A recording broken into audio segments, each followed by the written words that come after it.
ఒక్క మాట ఈ వేదిక మీద నుంచి మీకు చెప్పాలి.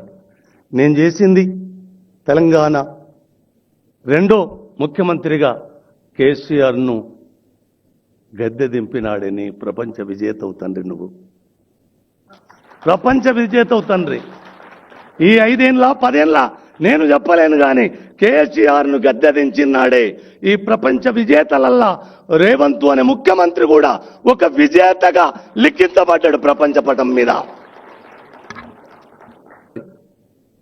అన్నిటికంటే చిన్న వస్తువు చెప్పాలనో లేదో నాకు తెలియదు.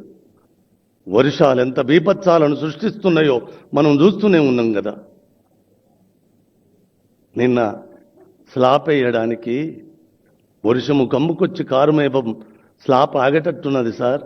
నేను మీ దర్శనంలో నేనేమడగలేదు, ఒక్కరోజు వర్షాన్ని పడనుండకుండా చేయగలరా సార్ అంటే ఒక్క సుక్క కూడా వర్షం పడలే నిన్నగాక మొన్న.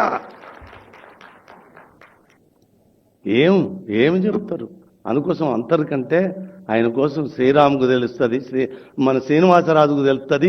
అక్కడ మృత్యుకోరళ్ళ నుంచి బయటపడ్డ ఒక్క మాట కృతజ్ఞత చెప్తాను సార్. ఇప్పుడు చెప్పాలి, నేను 10 నెలలు 10 సంవత్సరాలు నిద్రాహారాలు మాని నిజంగా నా తెలంగాణ మా అమ్మ ఒకరి చేతికి నేపథ్యంగా కట్టుబడున్న నేపథ్యం ఎప్పుడు విముక్తం కలుగుతుందా అని కలగన్నప్పుడు నాకు రేవంత్ ఒక్కడే కనబడ్డాడు సార్. కనబడ్డ తడువుగా ఎన్ని విస్ఫోటనాలు సార్. ఆ పని నేను ఒక మనవి చేస్తాను సార్. ఎందుకంటే బరువైన మాటలు ఒళ్ళంతా వణుకుతుంది నాకు.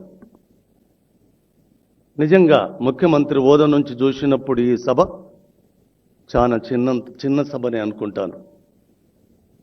శ్రీకృష్ణ తులాభారములో సత్యభామ వేసిన రాచరికపు వస్త్రాల మీద ఆ నల్లనయ్య తూకం రాలేదు, ఎంత రాజ్యాన్ని పనంగా పెట్టినా లేవలేదు.